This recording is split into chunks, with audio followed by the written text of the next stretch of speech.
Short selling, or shorting, is a trading strategy in which an investor borrows a security and sells it on the market with the hope of buying it back at a lower price in the future. This strategy allows investors to profit from a decline in the price of the security. Here's a breakdown of how short selling works in the stock market. Borrowing. The short seller, typically through a broker, borrows shares of a stock from another investor or a brokerage firm. The lender is compensated with a fee or interest for lending the shares. Selling.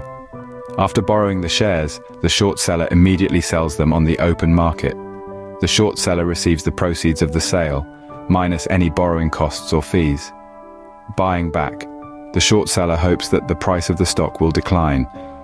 If the stock's price drops, the short seller can buy back the shares at the lower price, thereby covering the short position. The difference between the initial sale price and the buyback price represents the profit for the short seller, minus any costs associated with the trade. Returning the shares.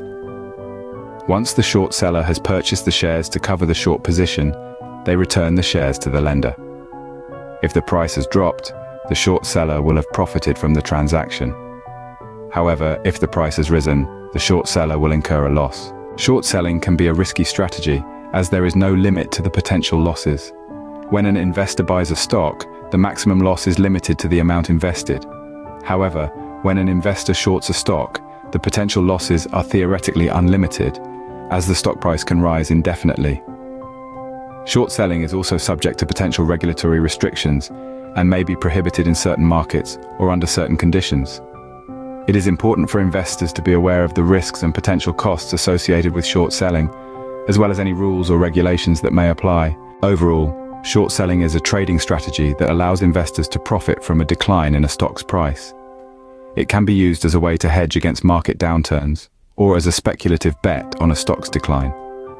However, it is important for investors to carefully consider the risks and costs associated with short selling before engaging in this strategy.